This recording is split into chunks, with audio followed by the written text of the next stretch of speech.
Hello and welcome to Direct Approach, a bi-weekly podcast hosted by Wayne Moorehead, marketing, brand strategy, and direct-to-consumer industry expert. Wayne interviews today's leading corporate executives, innovators, and thought leaders within and around direct selling to provide timely insights, fresh perspectives, and relevant takeaways to help grow and evolve your businesses. In today's episode, Wayne is joined by Jill Blashack Strahan, founder and CEO of Tastefully Simple. In 1995, Jill founded Tastefully Simple with $36,000 and a hunch that consumers were looking for high-quality, easy-to-prepare foods. Her hunch paid off, and in its first 8 years, Tastefully Simple grew into a $113 million company, selling American-made seasonings, sauces, baking mixes, and meal and entertaining kits. By 2008, the company boasted sales of $143 million and had thousands of consultants nationwide, but then began an 11-year decline in sales. With sales in a freefall, Tastefully Simple was burning through millions of dollars in cash reserves. To course correct, Jill invested $5 million of her own money back into the company, but immediately faced new challenges as she struggled to turn the company around. During the spring 2021 DSU virtual event, Jill talked openly about the challenges Tastefully Simple faced during those dark days and the strategic but difficult decisions she made to keep her company alive. Today on Direct Approach, Jill and Wayne talk about some of the lessons she learned while trying to keep the company afloat, how she turned inward to find answers, and how she found the courage to keep going in the face of fear. She also shares the important role that changing her way of thinking played in the company's success and why it's important for leaders to practice self-care to help their companies thrive. You do not want to miss this thoughtful and revealing look behind the scenes of our company's turnaround. And speaking of DSU and events, we want to make sure you have these upcoming events on your calendar. The first ever live broadcast tech summit takes place on Tuesday, February 22nd from 11 a.m. to 6 p.m. Eastern Time. To help tech executives keep a pulse on emerging tech and market trends, we have assembled industry leaders from companies like Pure Romance, Red Aspen, and former Amway to subject matter experts in IT security from Amazon, AT&T, and the U.S. Department of Defense, and our very own Wayne Moorehead, all covering topics like doing security well in today's world, all things ERP, solution-based decision-making, getting your IT team size just right, digital trends to embrace and ones to avoid, and much more. And as with all DSU events, access is free to all active corporate direct selling executives. Register free today at directsellingnews.com/tech summit to increase your exposure and knowledge and learn how to confidently navigate the increasingly blurred lines between tech solutions and marketing innovation. Join your executive peers for this free live broadcast event Tuesday, February 22nd, 11 a.m. to 6 p.m. Eastern Time. And for the first time in 3 years, we are so excited to invite you to join us in person this April 19th through Thursday, the 21st in Frisco, Texas for the 2022 Spring DSU event and the 13th Annual Global Celebration. DSU is the largest gathering of direct selling corporate executives laser-focused on the entire community's growth, well-being, and future. The April 2022 conference is the most anticipated DSU to date and convenes the biggest names and the brightest leaders in the channel, including 30-plus presenters, for networking and in-depth conversations. And the 13th Annual Global Celebration event is going to be the best yet, with more awards and recognition to celebrate than ever before. The DSN Global Celebration has become one of DSN's signature events. It's the Oscars of direct selling, and it's where the much-anticipated Global 100 list is unveiled each year, along with several awards where we recognize and celebrate the outstanding achievements of the channel's elite companies and executives. The combination of a special edition print issue, a networking dinner and awards celebration, and a virtual broadcast has made this the largest globally attended event in the channel, with more than 30,000 views worldwide. Both events are hybrid with in-person and virtual options. However, we hope you can join us in person at the Omni Frisco Hotel for the opportunity to be together once again for the channel's premier educational, networking, and awards events. For all of the information, the speaking lineup, and to register, go to dsu2022.com/DSU April. And now, please help me welcome your host, Wayne Moorehead, and today's guest, Jill Blashack Strahan, founder and CEO of Tastefully Simple.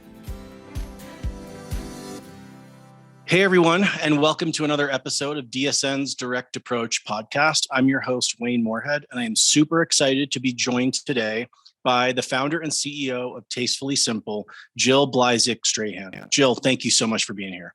Hey, my pleasure. I'm honored to be here and hopefully can serve a purpose here in helping people learn some new lessons.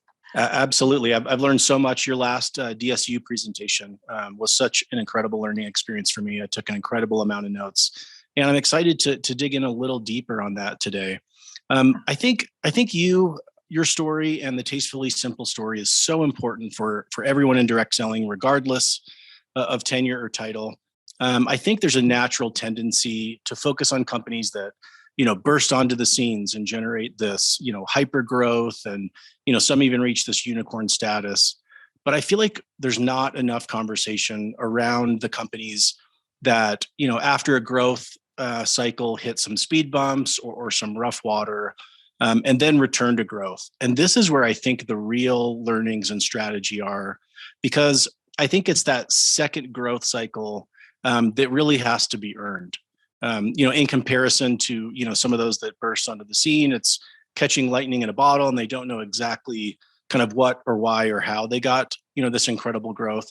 And so I'm really interested to focus on, especially the last few years there at Tastefully Simple. But before we dig in too deep, I want to take a little bit of a step back and have you tell us a little bit about the company and what led you to starting Tastefully Simple. This is dangerous because this could take an hour, of course, right here. So thank you, Wayne. And I will say too, I want to also add that I agree about, the fast growth companies are the ones that we focus on. And so rarely will companies talk about when crap hits the fan. So that's why I'm glad to be here, because I know it can be very lonely. So, but what led me into this company and this whole industry is it's really the path. And I always say, we don't just arrive, it's the path that gets us there, and then really discovering what my purpose was. And once I did that, things opened up for me. I'm a farm girl, born and raised in a small town, no dreams, went to college, dropped out after a year. My joke is I majored in socialization and ended up going to tech school right here in Alexandria, Minnesota, in marketing and sales. And that opened up the world of entrepreneurship that I was not even aware existed back in 1977, so it's been a while. And I got into the gift basket business, going fast forwarding quite a bit, by about 10 years. And I don't like to cook, but I got into easy to prepare food and putting it in gift baskets or open and enjoy items, because I wanted to have integrity, because I'm not going to sell something that takes a lot of time and energy to make, because I don't like to cook. I don't take the time to cook. But I ended up getting into a crafters tour that they invited me after I closed my gift basket retail shop that was in my home. And they invited me to come, and people taste tested 7 products. I did a couple $1,000s in retail sales in a night and a day. And I was like, yippee skippy all the way to the bank. And it was a couple years after that I call it my ding ding moment, when I thought, oh my gosh, I had done a little research on home parties back in, this was I started Tastefully Simple in 1995. And I thought, people are digging easy to prepare food in outstate Minnesota, conservative. And if they're willing to pay this to get good products that are easy to prepare, I'm all in. And I had the idea on November 14th of 1994, and I launched in June of 1995. So we're 26 years old now. I'll do the math for you. But it was great. Started in a shed with no running water, packing orders on a pool table, just me. And my late husband and I had $25,000 household income. But I'm a huge fan of entrepreneurship and the American dream. And and the company just rocketed. I mean, just not in it. We had a few bumps along there, of course, but it was, we had great momentum for 13 years. It was amazing. That's incredible. I love that you were drawn to entrepreneurship at such a young age. For me, I kind of went the corporate route and have backed into entrepreneurship and seen how life-changing it can be, especially through the direct selling industry. And I think it's really cool as well that you were able to kind of quote unquote test the product or the concepts, at a smaller scale, find that need, that product market fit, and then, built a company around that instead of, what happens today, raising all this money, you've got a product idea, and then hoping that it's going to work or trying to find customers for your products instead of having a product that appeals to the customers. I think that's really interesting. Exactly. And that's a great point around the market research, because I always said that was the beginning and end of my market research. People love the product in State, Minnesota. This has got to work. And it did. It's just like, I didn't spend big bucks on market research. And I started the company without having to invest in technology. So let's be clear about that too. That would have been a whole different game, because I started it with $36,000, $20,000 of which was an SBA loan. So it was a different time. Sure. And incredible insights and learning you were able to gain, just initially talking to those people one-on-one, face-to-face, before you scaled up to the incredible growth that Tastefully Simple's had. That's an incredible opportunity. I'm good. So you've been very candid about the successes at Tastefully Simple, the challenges that you've had. And I really admired that. Again, as I mentioned, I loved your DSU presentation. And I think everyone, if you've got a login or access to it, go back and listen to it. And I admire that, because not everybody likes to show, not everyone likes to be vulnerable. Not everyone, especially in a leadership position, likes to show that, they might not have all of the answers, that they hit these speed bumps. But the fact that you overcame all of these speed bumps and achieved incredible growth again is so valuable for all of us. Can you share a little bit? So, backing up, you experienced that an incredible growth, into more than $100 million in sales. Can you talk a little bit about that shift in momentum? What were some of the contributing factors for this? Was it changes in consumer behavior? Was it market dynamics? Was it, internal aspects? Yep. We, our peak was in 2008, our sales were 143 million, and starting out again in a shed, not having any direct sales experience. This is more guts and sense, really. But, so it's a great question, and it's not an easy answer, because there were so many factors involved in the decline of the company. For 11 years, we had a decline in sales, year after year after year after year. And I would start first, what are the key contributors? What were the things that were the same that didn't change? And I would say the products have still remained they're still outstanding. They're easy to prepare. They're relevant, because for people who don't have a lot of time to cook, that's been very relevant. And they're consumable and broad-based appeal. I mean, I make sure the team doesn't do a lot of real high, like a lot of gourmet and stuff, because I believe what gives us our base sales is broad-based appeal, male, female, children, families, etc. The other thing was, at that time, it was a new twist, of course, like a lot of new companies coming out in direct sales. It's a new type of product that maybe isn't as available out there. And so there was nobody doing home parties with taste testing. So that was our advantage that we started to lose over time in the 10-year mark. That can be a pivotal time for most companies. And of course, the business model is what multiplies. And I would say there were so many things. I'm just going to pull out a couple of things. But when people start in a new company and your sales force is they're bringing people in just out of sheer passion and newness. If they love it, they're excited. And then so the sales force was aging and had started to earn some pretty good money, not like some of the companies you hear about, but when you're making 6 digits, over $100,000, that's a dang good income.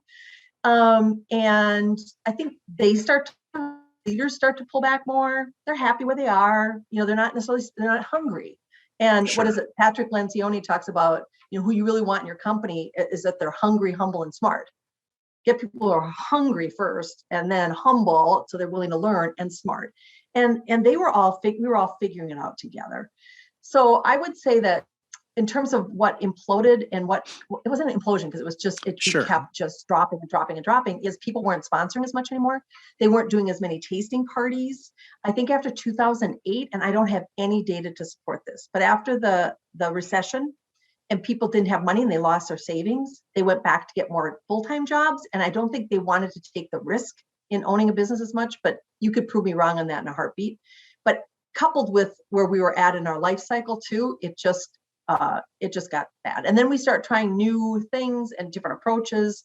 One of the things that we did in 2014 was, and I'll go back to maybe one of the questions we had talked about was the lessons learned in this. And we had decided maybe the thing to do was have a hybrid approach, which was more sell to people just one-to-one and join for a discount, and not do the party model. And so we made that attempt, and it maybe could have worked because we started coming out with these collections. But I'll tell you the lesson learned in it is, if I were to say a leadership lesson in this would have been, I had been accused of micromanaging and not empowering the team. So I had overcompensated for that and had withdrawn. I was still working with the consultants and still very involved, but I would even go into our portal. Rarely I would go into our portal. And if I did, I just kind of couldn't even breathe. And I thought, oh my God, if I start diving into this, I'm going to get all my feedback in. So I became too hands off. And if I were to do it again, I would, number one, demand simplicity, because we had freaking become tastefully complicated and complex. Less is more. And as we grew, people would put information out on our portal, and it was just mental vomiting. And any training that was ever done went out on the portal, and nothing was ever cleaned out or consolidated. So that was a big piece of it. We became tastefully complicated. And also our change management. The second lesson is to have a loving but a firm hand with the team, to just be willing to be an asshole and say, I don't care what you guys are saying. This is going to be simple, and we need to cut through it. We have to be relentless, and we have to be relentless about our change management. So when we rolled out this new approach with the just join for a discount, we weren't crystal clear about the vision and how it was being rolled out. We hadn't collaborated with our sales force to get them to come along through the process. We weren't strategic in how it was being communicated. And I am a huge believer in communicating and then training to it and getting your leadership people on board first.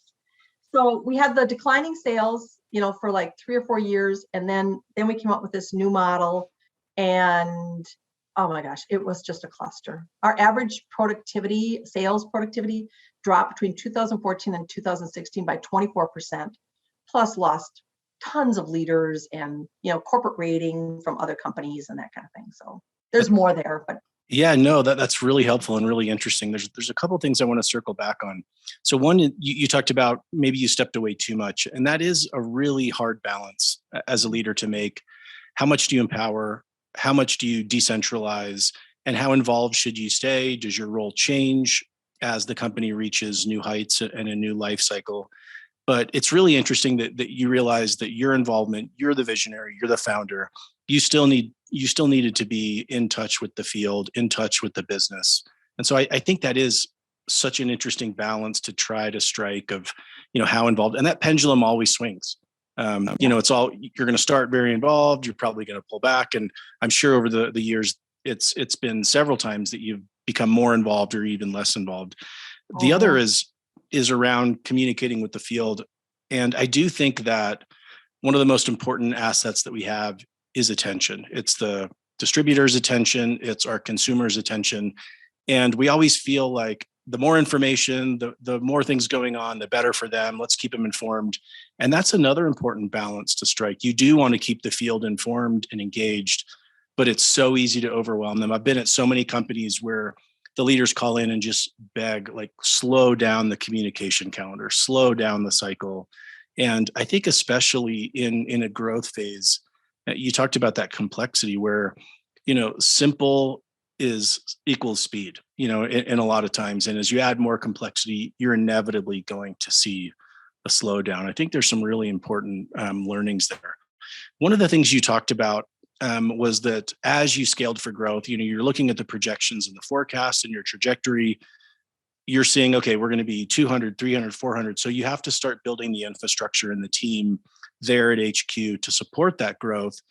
But you can also get ahead of your skis and potentially overinvest in some of these and find yourself in a really tough spot.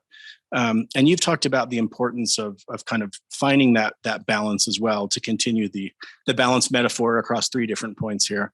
How do you make sure that you're supporting the growth, but you're not getting out ahead of the growth? Well, yeah. I know that's a big question. I know there's a lot there. I know, that's a beautiful thing. And I will say, in a lot of ways, we were really pretty conservative. And when I was so involved, I was leading the sales, marketing, and training side of the business initially. Before we had a team, you just do it all. You're the entrepreneur and you just did it. And then you start hiring people in between there. And then the ops side was led by my COO. But I would say that there were a few things where, if I were to give some tips on this in fast growth, is I would get this sort of at a direct selling association conference, people who had been around for a long time go, oh yeah, you're how old is your company again? Under 10. Oh, okay. You kind of got this little knowing. But nobody really had, like you said, a bold conversation and said, here's what happened to me on stage at a conference, saying, here's what happened to us as a company, because we were in fast growth and all of a sudden it started to decline. It was like kept under the covers. But I would say that one of the things that in balancing the growth was we had great reserves, cash reserves. We had $32 million in cash reserves in 2014. I remember this specifically because they all went away. Every dollar of it went away. Wow. And we're still in a negative cash position. So the impact of those cash reserves and that high growth, and I would ask, I didn't know, I was part of a Vistage group. Who do you put around yourself to give you outside input? And people would say to me in my peer CEO group, they'd say, down in Minneapolis, they'd say, well, gosh, you have a lot of money in reserves. You really shouldn't have that kind of reserve, those kinds of reserves, Jill. Well, I didn't know. I trusted my team. And today, my advisory board says, and this might not be the rule of thumb for everybody, but that's what we're going to go by now, is 10% of our income. Now, there could be other factors that you want to take into that, but we're a cash company. And so it gave us a sense of false security. So if I were to do it again, I would right size how much money we had available, because if you pull it off the table, you can always choose to put it back in as a loan or something, but it just gave the whole team a sense of too much, and my financial team in particular. The other thing is I would have controlled spending more and had a stronger arm in that and said, knock it off. We're making these changes now. And I did not have an advisory board. And when I got the advisory board in June of 2014, that is when they're the ones who empowered me and helped me see, Jill, this has to end. We were already working on a RIF, a reduction in force, but we had to get that under control, and we would have moved faster in making those hard decisions because they're tough. And so the team size and controlling that size, because we're growing, and I was letting go of more involvement. And I still don't know how I would lead through it, because when you empower a VP and they say they need people, unless you get in yourself and say, do you really need more people? Do we really need a training team of 12 people? Do we really need a conference team of 6 or 8 people? We didn't. And so our team went from 350 people, and today we have about 75 to 80.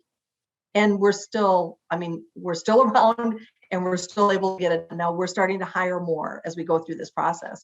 So I would say balancing would make sure you have the right amount of cash, but not too much cash, that you're controlling your team size. Our headquarters, when you're doing really well, you go, oh, let's build a new building. I'm always like, when I hear that now, I go, I can't even breathe.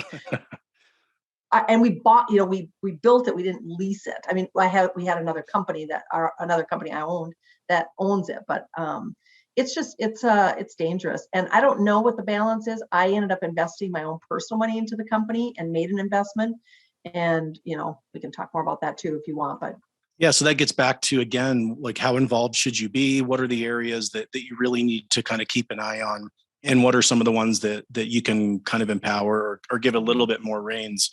Well, you mentioned there too, Wayne, Walt Disney had a great quote that was, inspect what you expect. Inspect what you expect. He would take every single ride when it came out in Disney World, make sure it was just top notch before it was released. every single ride. And so, there's a balance between, yeah, I get that. And you have to make sure you have the people that are making the best decisions. If you don't have the right ones, you got to be willing to say, we have to make a change. But I didn't know enough to do that even, frankly. Sure. You've mentioned in the spring DSU presentation that those cash reserves, of course, it's what you want. It's what everybody hopes for. So in that sense, it was a blessing. But you also mentioned that it was potentially a curse. Is that kind of getting back to what you said, where there was just money to hire? There was money to kind of overgrow or overscale the infrastructure. To build this huge facility. And, because we thought we were going to grow to 250 million, even though the metrics would have been telling me today, if I was watching them as close as they do today, I would have been going, hey guys, what's going on? Our average productivity is dropping. We were more global and weren't diving in enough, but absolutely. We had our cash reserves allowed us to do that.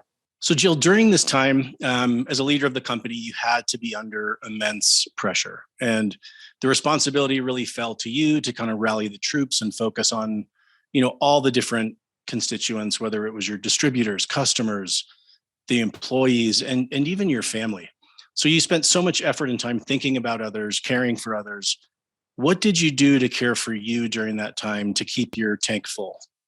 It's a great question, Wayne. And I can still remember walking in the door one day, and this was a constant feeling, but thinking, Jill, it feels so disingenuous to be acting, smiling, and it takes so much energy when inside you're just dying. You don't know if you're going to be able to keep your doors open, and you think, what am I going to do here? So it was an awful, awful time, and I felt like it was a lack of integrity on my part. On the other hand, I'm here as a leader, and one of the best things I've come to learn when I train our top leaders in something called the Leader Summit is I think the best thing we can learn as leaders is the knowledge that we control our thinking. Love that. And it all starts with how we're thinking. Now, the thoughts are, we're going down, but on the other hand, it's like, okay, no, we can make it through this. So I had to keep figuring out how to get my thinking back on track. So I did a ton of journaling. I've read a lot of that journaling now to our sales force so they understand, some of that in terms of from a leadership perspective. I also have a kick-ass playlist on my iPod. Does anybody have an iPod anymore other than me? No, but I have an iPod, and I have a special playlist that is just about, I call it my prayers one, but they're high energy, and they're keep me focused on my faith, because it's not faith if you're not scared. It's not faith if you're not scared. And so I would always remind myself that I've been going through stuff with my son. He's addicted and drug addicted, chemical dependency. And so just this weekend, he's out in the cold in Minnesota on the streets, in St. Paul. And oh my gosh. Oh dear God. But I had to keep telling myself, Jill, fear, it's not faith if you don't feel fear. So so the playlist and prayers and journaling and all of that stuff gets my head back in the right spot. So there was that piece of it. And then the whole side of when you're right sizing, and we had 3 different layoffs and RIFs, Team 66, Team 33, Team 18, I remember them all over a period of 3 years. And when I changed my thinking about that, and I would consciously have to say, don't be thinking about these people who love Tastefully Simple and love being here, and they're great people. I had to get into the mentality of you're saving the rest of the people. You're saving the rest of their jobs. And I had to shift my thinking with that, because it's about bringing that patient out of a coma as a business. You've got to you can decide to either pull them off life support, which I've had to make that decision for my brother who died too. And that's such a hellish decision. But, it's about for the family, for our Tastefully Simple family, was saying, I'm doing this to keep the rest of the family alive. So I had to shift my thinking to that, and not on what we were losing, but what we're keeping. And so that team, again, went from 350 people down to about 75. So that was, it was getting to that mindset of, and then also just, again, controlling my thinking about what can we do to make sure we're squeezing out every single penny we can and make better decisions. And I know one of the things we did was to drop our SKU count from, we had a pretty limited number of SKUs, but we were about 90 retail SKUs. And I said, we're going to cut it in half. And we didn't do half, we went to about 40% of it. But how do we simplify? And you have to get to that mindset of less is more all the time in that mantra. So, and then I think also in that whole mindset thing, what really can pull us down, especially because it's such an emotional business and people are so heart connected in your sales force. And me too. I mean, it's to be okay with people not liking you. And I had to get to that mindset that it's not personal. They just they don't understand the decision. And it's not that it's not me, it's not personal. And one of the best quotes I heard, it was like in one of my first years in the business. It was part of a video, and it says, have the soul of an angel, the heart of a lion, and the skin of a rhinoceros. I love that. Have the soul of an angel, have the heart of a lion, and the skin of a rhinoceros. And I had to just keep repeating that to myself too, that you better be thick-skinned here, Jill, because there's a bigger purpose here in trying to work through this. So it was difficult to keep that tank full. But just some of those things on a day-to-day, just keeping our head down and trying to figure out how we can keep our mind in the right space in that moment. Yeah. So it sounds like you went kind of almost inward a little bit and really focused on perspective. Some people are going to go out and go fishing or go skiing or something, but yours was I drank a little too. I should have mentioned that. Okay, that's good. Say always can be helpful. Always can be a little bit helpful at the right time. Maybe, absolutely. In some cases. But just kind of quieting the mind and really gaining perspective, because during the day when we're running around, there's so much going on. It's the cortisol, it's the adrenaline. We're not always making the best decisions at that point, but finding a time to be quiet, to be alone and really focus on the business and what's important, I think is really key to that. You talked about the fear, not only, that we all experience it in kind of personal and professional lives. How do you keep going in spite of the fear? Like in the face of something that's fearful, we've all had those times where we wake up with the pit in our stomach. How do you keep putting one foot in front of the other? I didn't talk to my husband about it a whole lot. I didn't talk to a lot of people when I was in that. It's a lonely place to be. Sure. But he was great. And if I was sobbing and thinking, I can't do this,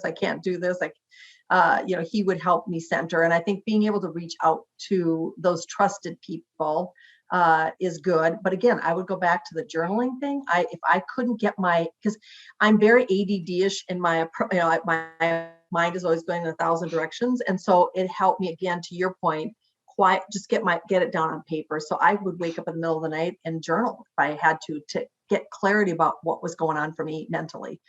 Because thoughts control emotions and emotions control actions. But it all starts here. Thoughts control emotions and emotions control actions. So we have to start here to control the emotion and then control what we're going to do next. The other thing I would do, because it was so much to get done, I had a great process where I would take, I put them on a list of everything I had to do. Well, lists, it's a brain dump. So I started putting them on little Post-it note strips.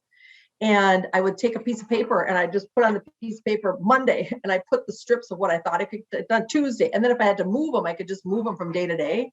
And I could at least try to prioritize everything that had to be done. Because I was looking for investors. I was looking for, trying to keep the boat afloat financially and be looking for ways to get cash. And would somebody be willing to buy the company, and then still keeping the wheels on the bus. It was just, It was a lot.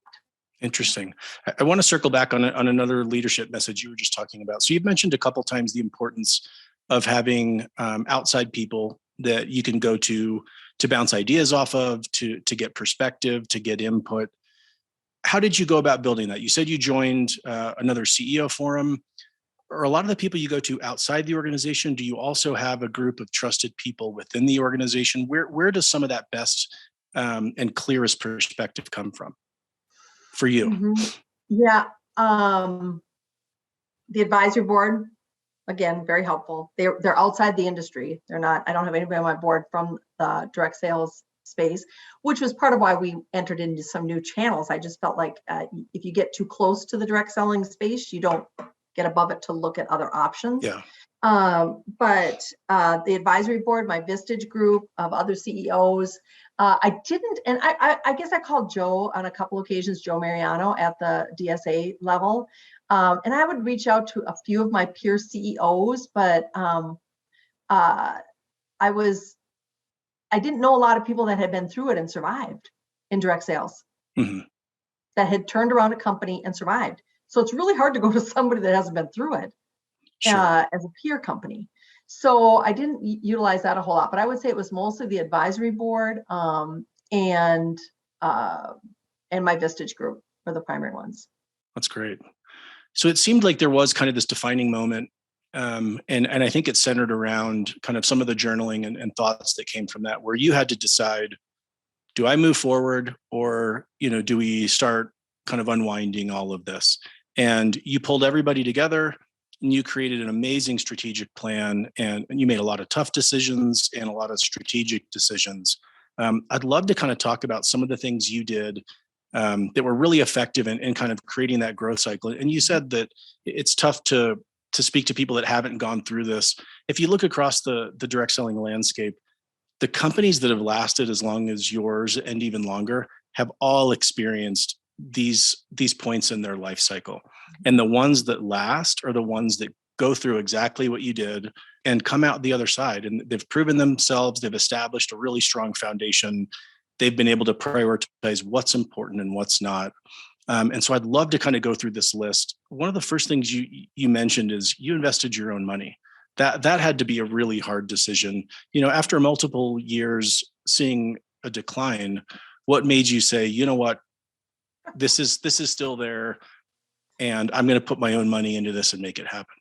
Yeah. And one of the groups, thank you. It's a very good question. And that was a long process of whether or not I would or wouldn't. It probably caused me the most angst, because I did hire a turnaround firm. And the challenge with the turnaround firm is if they don't understand direct sales, what they were telling us to cut, it was like, it will kill us. We may as well just close the doors now, because that's not going to work. So it was hard to stand up to that. The one thing that I made the decision before I think I put my personal $5 million into the company as a line of credit. So after we'd gone through $32 freaking million of reserves. Wow. I know. I remember being on the phone in an advisory board meeting, and one of my advisors, a banker, said, a very logical thinker, and Bill said, Jill, you are making an emotional decision here. What are you doing? And I told him, I said, Bill, maybe it is an emotional decision. And here is my guiding principle. I call it my deathbed test, because when my oldest brother died in a fire, when I was 26 and he was 28 years old, it changed my life in making me look through the lens of being intentional about what I wanted in my life. And, but I said, here's what I thought of when I call it, what is it I wished I would have done if I only had a month left to live, or 3 months to live, or whatever it is. And I ask myself, and I try to fast forward to say, if I'm on my deathbed, how am I going to feel? What are the thoughts that are going to go through my head that affect how I feel? And I'll look back and have regrets, because my goal is to have as few regrets in my life as possible. And I was not at a point mentally where I was ready to let go of it. So then I had to let go of the company. So then I was at a point to say, so then are you going to be on your deathbed and look back, Jill, and go, what the hell? You threw all this money down a black hole. What were you thinking? So I said, but if I'm going to have more regrets, it's going to be because I didn't try something more. And I was actually in Utah when I made the decision in September of 2018 to stop looking for investors. I was at my personal retreat for 4 days at the resort and hotel in Park City. And I made the decision at the end of my retreat, I'm done with it. I'm going to focus 100%, get 100% focus on the strategies and what needs to be fixed. And it made me sick to my stomach, because I thought, I can't put in more hours than I am. I just don't think it's humanly possible, but I've got to try.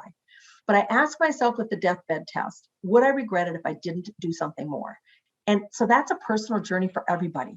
And not everybody could be at that point. But I decided if I lost $5 million, it was going to be worth that investment for me to just know that I did everything I could. If it didn't work after that, then at least I tried. So that was my Wow. litmus test on my personal investment.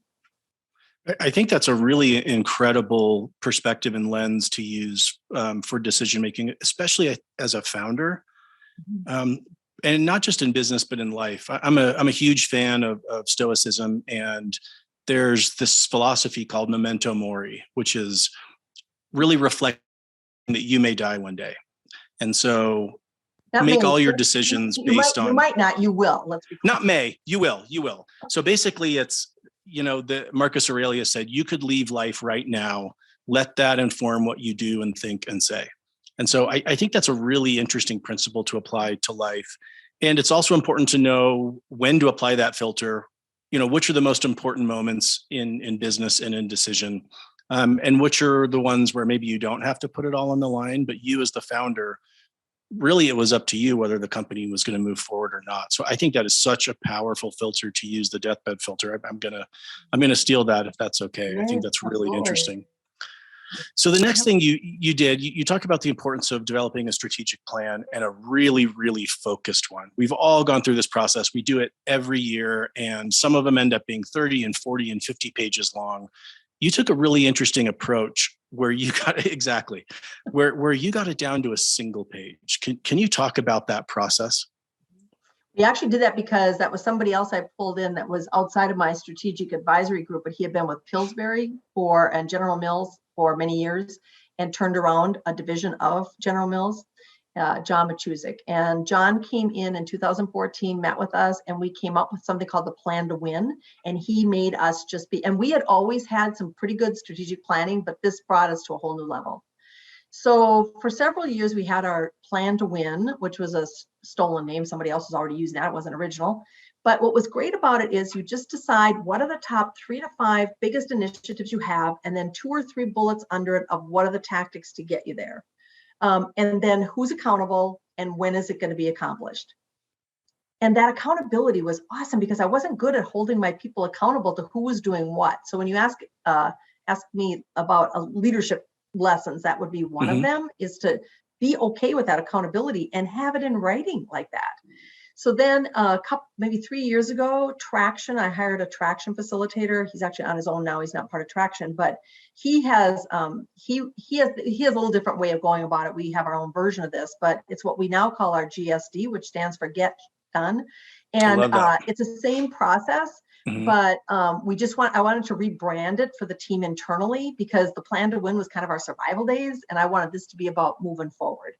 And so it is super. Every single week in our vision team meeting, we go through and we have each of these items and we say whether it's on track or off track or drop down. And then you're not getting caught up in a meeting talking about something that isn't your biggest priority.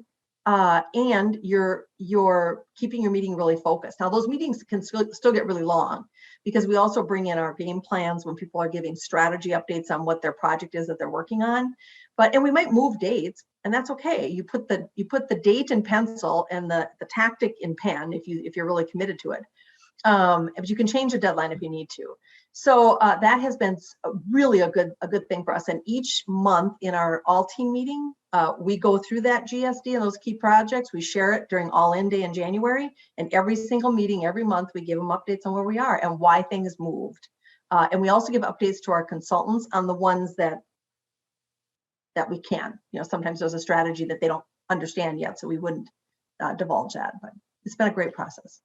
That's great. And the frequency of kind of keeping it front and center is really, really important. Again, often I think we experience where we get the huge strategic planning doc and it ends up sitting in a desk, and you reference it every now and again, but really boiling the success of the company, especially over the next kind of 12 months of that planning period, down to a few key objectives can create amazing clarity all the way through the organization. It allows employees to ask themselves, is what I'm doing, is this initiative furthering one of these 3 or 4 key objectives? And if it's not, it gives them permission to then say no and to refocus their efforts as well. So I think that's incredible that you've gotten it down to such a science. The next thing, and this is probably one of the really tough decisions, you mentioned a RIF. It's unfortunate. It happens, in right sizing a company. How did you keep morale up internally with the employees and the field? Because the field's obviously going to hear about the RIF as well. But how did you keep everybody engaged and morale high? Well, you don't. Yeah. You don't keep Yeah. everybody. You just can't. And good people left, both internally at HQ and in the field. And there gets to be a point that you hit some turnaround fatigue, Sure. and that's understandable. I would say, though, what kept the team that stayed was that it was based on a foundation of trust that they had in, for a lot of them, they've been with us a long time, so they trusted me to make the right decisions, and that I wouldn't ever candy coat something and lie to them. I just never, ever have done that. Now, when you're going through this turnaround, you have to figure out how to position things and not candy coat it too much, but not create fear, and that's tough. So I would say there was the foundation first of trust and honesty, and the second one would have been communicating. And I know it frustrates a lot of my team sometimes, my executive team, but they're starting to see the benefit of making sure you're always communicating, whatever that is, along with the why you're doing it. So many times we forget to paint the vision and say what it is, but then why are you doing it? And then the last thing I would say, there's a lot in here, but I'll just say, to keep it simple, would be our hiring has always been based on our principles of abundance, magic, and realness and excellence.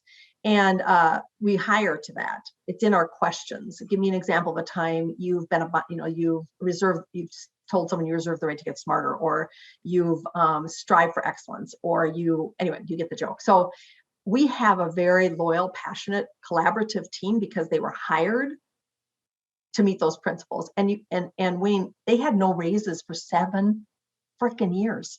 Wow. 7 years.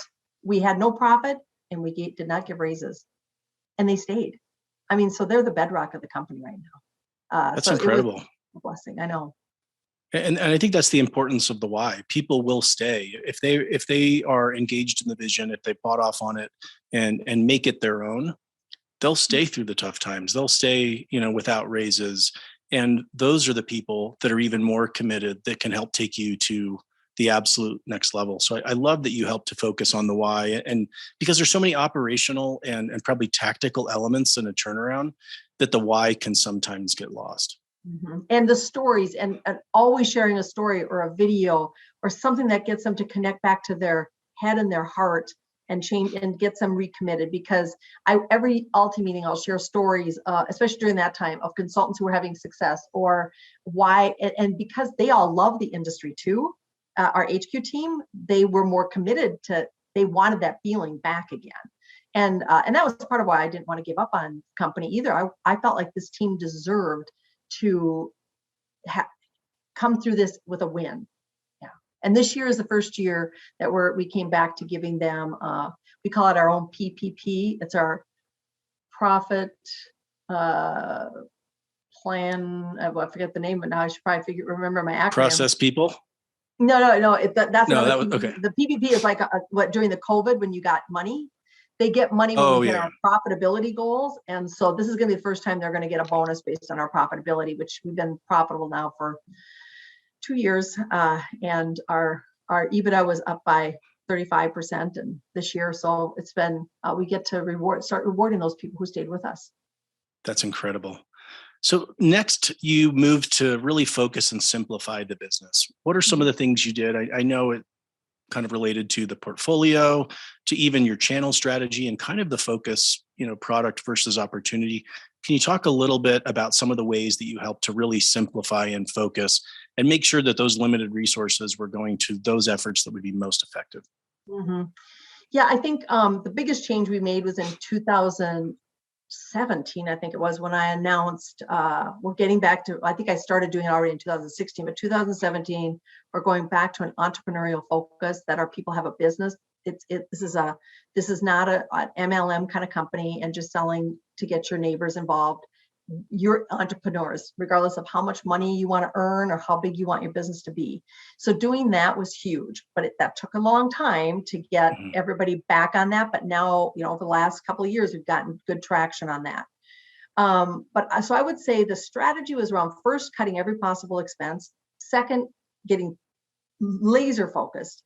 And not just in our simplification, like reducing SKUs, because it takes more people to deliver. It's more expensive to deliver more SKUs, which, by the way, dropping it by 40% didn't impact our revenue at all.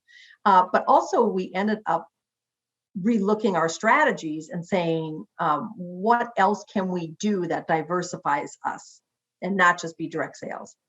So we launched that orders on our website can come direct to HQ, because we knew that some people were aborting on the website when they had to select a consultant. And it makes sense. They don't want to be harassed or something. So we had that. And then we also launched Amazon sales, which was potentially very controversial.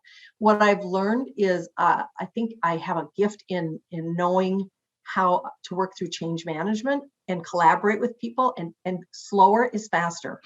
Sometimes slower is faster. And I'm a fast start person, but when change management, you have to go slower. So when we changed this whole join for a discount, we didn't have good change management. When we launched the new comp plan in 2017 and stripped out all those bonuses and all the stuff we were paying people for under that other model of just join for a discount, it ticked people off and they didn't want to embrace the change.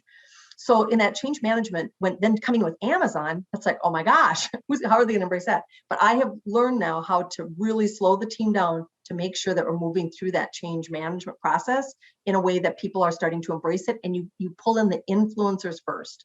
So for instance, with the comp plan, if I were to do that again, because it was a cluster, I would have been more transparent. I ended up putting a video out after we made the cut, because so many people are like, what are you doing? You cut, because our new comp plan is volume based, tiered volume based. The more you sell at these different levels, the higher your percentage that you make. When you're a leader, we change all of our leadership levels, and they have to sell more as they move up the ladder, because they should be really skilled at selling at that point. And so people were really upset by that, but I knew it was the right answer and I didn't care. We're going to move through this. We knew we'd lose people and go backwards before we went forwards. But I would have changed my change management with that project today. But we were moving at lightning speed to save the company too. So anyway, I ended up then hearing from our top leaders that were so upset. And I said, listen, Melissa, we don't have a choice here. I have to make a change. We're not going to be here if we don't.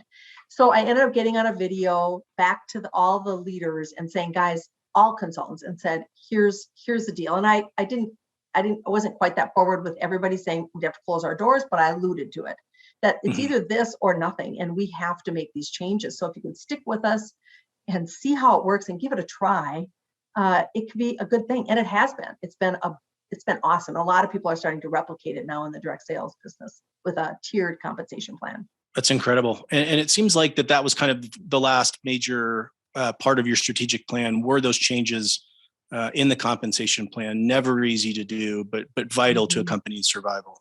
Mm-hmm. Yep, absolutely. And yeah, our leaders didn't come along with us. We lost leaders. We weren't in the process of developing new leaders because we're just still in survival mode. And you can only do so much. And so you have to kind of pick your projects along the way with how much you bring in. And we just wanted them to get their head around the compensation plan. Interesting. So I want to shift into kind of some of the leadership lessons that you've learned from this. So again, I want to congratulate you on being able to ride this out and to create another amazing chapter of growth for Tastefully Simple. Again, I know you're laying a really solid foundation for the next 25 years. How has your leadership style, as a result of going through this, how has your leadership style changed? I know I trust myself more now. I doubted myself, and I think the board has helped me to see what I have to do, and it's okay. And sometimes you just have to have a stronger hand in things. So I know I'm more confident. I'm willing to make more difficult decisions. I hired a training manager, for instance, and I'm still in the process of looking for a training person. But within 2 weeks before our national conference a couple of years ago, I knew immediately this is not working, and I would have waited before. And I mean, I just have learned to make the best decision for the business and the long-term result instead of the short-term discomfort. And so I contacted her. I said, this isn't working. And she understood. It was great. We're still friends on Facebook. And I went to the team and said, this individual is not with us any longer. And you could just see them go, thank you, Jesus, because we had kept people on before that we should have gotten rid of, and I didn't. Sure.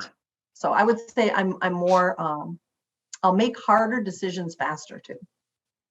So to that point, you talk about listening to the whisper. So kind of that inner voice, that gut, that intuition. How have you developed the confidence to, and the skill really, to kind of tune out the critics? You mentioned also that, you kind of had to stop caring what other people think. How did you learn to kind of listen to that whisper? I don't know that there's a hard and fast rule other than just through a crap ton of pain. Yeah. Necessity. I always say fear is the gatekeeper to strength. I heard that from a coach of mine way back when. Fear is the gatekeeper to strength. And when you go through fear and you build that muscle, because you make it through, and you go through fear and you build the muscle, when you've gone through enough fear in your life and discomfort, you everything's kind of in perspective. So I've learned to, ultimately I can get a lot of input from different groups, but you have to take the time to really see if it feels right. And not everybody is a feeler, and I'm a thinker more than I'm a feeler, especially in the last few years. That's shifted a bit for me. But I would say it's just a journey of a lot of learning through pain and self-discovery. Interesting. Kind of a lame answer, but no, that's really insightful. And you mentioned kind of, being a more emotional or analytical. You have talked about the importance of emotion in a turnaround and as part of the strategic process. Emotion is not something you often hear about as part of a strategic process. How do you pull in emotion into the boardroom and into the planning process? I don't know that I pull it in intentionally, but I will go to the point of just sometimes saying, okay, so does it feel right? Does it feel right? I mean, because we can go through everything, and if the team isn't going to get around something if they're not aligned. And alignment to me is the thinking and the feeling and the action that follows. What didn't work in those years that we were declining is we were very divided as a company and we were not aligned. And it's one vision, making sure that not everybody's going to agree. And frankly, if you're really committed to your plan and your team isn't behind that vision, they have to go. I mean, they have to go because it's going to be toxic. It's just, you have to cut out the cancer. And that happened through a lot of the rifts. And now the team is so tight and so cohesive and collaborative, and it's all flat. I mean, psychologically and emotionally, it's flat. So I don't know that you can force people to feel emotion. They can't. But for those people, I know people to go to and say, Teresa, my VP of sales, we don't have a CFO anymore, but I go to her and I say, how are you feeling about this? Because even though she's very logical, she can go, yeah, I don't know. It just doesn't feel quite right. And so you can go to those people and just go to that, because you can have all the intellect in the world, but you have to be excited about it. There has to be an emotion of this is the right thing to be doing, because then the team will get behind it too. Yeah, and that gets back to I think listening to the whisper for everyone. You can have all the data in the world and all the historical information and market dynamics, but it still comes down to, do you feel that this is the right decision? Exactly. I think that's an important way it can come in. Yep. So I want to transition into the last couple questions. Again, you've been so considerate with your time today, but going back to your very early days, I think it's so cool that you grew up on a dairy farm. What do you feel was one of the most important lessons you learned from growing up on a farm? Work your off. Just learn to work. I mean, it's and you cannot be, and we've heard this from other speakers that you've had, Wayne, it's a lot of work. And I'm willing to put in the time and energy that it takes. And that's what entrepreneurs have to do. It's not an easy route. I don't care. And especially in direct sales. So I would say it's a work ethic.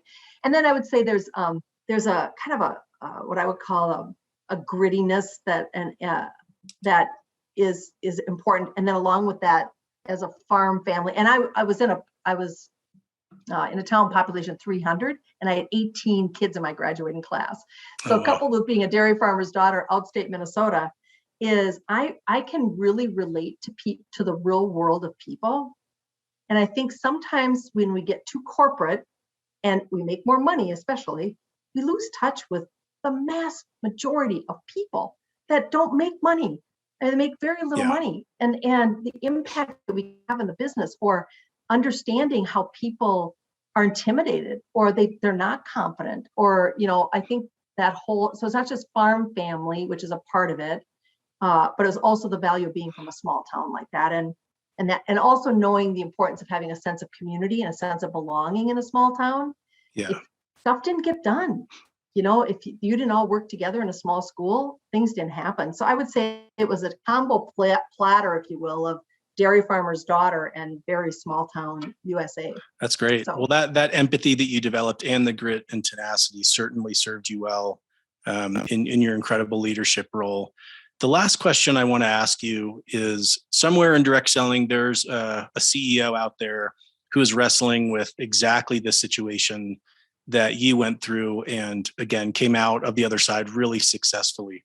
What advice would you give to that CEO who is, maybe having that, aha moment of sitting there in front of their journal as well, going, do I push forward or do I close shop?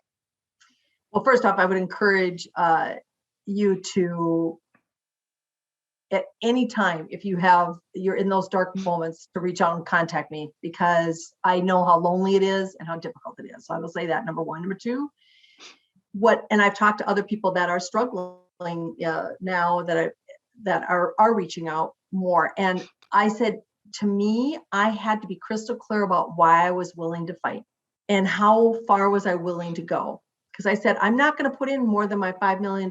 I'm not. Once this is gone, and unless there's some huge compelling strategy that you guys are bringing forward to me as a team, this is it, the 5 million.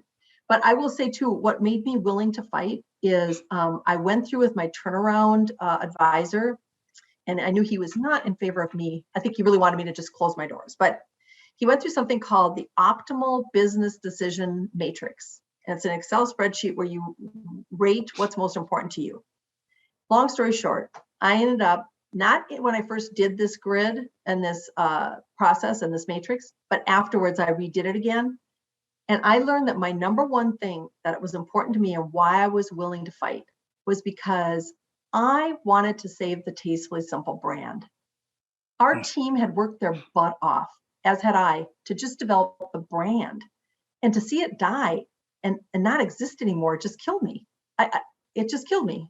And whether that's ego or it's just seeing the reward of knowing your product's still there, because it's a great product. If our product sucked, that'd be a whole different answer. So that'd be number one decision on my grid. The second one was that I realized that was even more important than our consultants was the HQ team. And we're in a town population 12,000. I wanted to be able to have be an employer yet for our town. And then third ended up being our consultants and continue to give them an income. So I would say be clear about why you're willing to fight. The other thing would be, again, about finding people smarter than you. And then I would say to really think outside the box and be a junkyard dog for your brand and being relevant, but also to modernize and say, what do we have to do to think differently about that? And that sometimes takes some think tanks and other things outside that we did too, outside of direct selling. We ended up coming out with our 14-day reset. We came out with these different meal kits for 10 meals and 30 meals. And the Blue Apron was just coming on the scene. That was the hand of God. But we didn't have the fresh. We just gave people the flavor. So it's to think outside the box. And the other thing I would just say is to always remember, if you're an entrepreneurial company, and we were, Rich DeVos said in a meeting at the Direct Selling Association many years ago, he spoke and he said something that's always stuck with me. But you have to be true to your own philosophy. And it resonated with me. And that's listening to the whisper. When you kind of feel something stir in your soul and you're like, oh my gosh, that is so true. I call it aha moments, which are spiritual awakenings for me.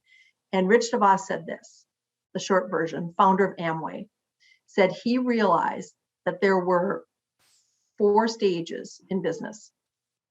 The reason we get into business as entrepreneurs is to build and create. When things start to go south, we start to be defenders of non-growth. Then we become, we start to manage. We start to manage things, secondly, build and create. Then we start to manage and figure out who gets which office, and you get very operational, and you're not You're not both focused on building and creating. The third stage is you become a defender of non-growth. And then the fourth stage is you start to blame. And I just always come back to that, because here's what happened for us and a lot of us in direct sales is with COVID, we all came back to the roots of entrepreneurship again. We started to think differently. We reacted. We got our hands dirty again. We said, how are we going to ebb and flow and pivot? Hate that word now, but pivot and find ways to be more relevant. And I would say that that build and create and remaining entrepreneurial and saying, how can we be more entrepreneurial, and engaging your team in that process when you're going through a turnaround, to ask them questions. What do they see? What do they think? And they're going to go back a lot of times to the same well, but asking in different circles outside of direct sales is immensely helpful too. And then the last thing I would say is to remember to always bring it back to its simplest, most raw form, simplifying things, prioritizing.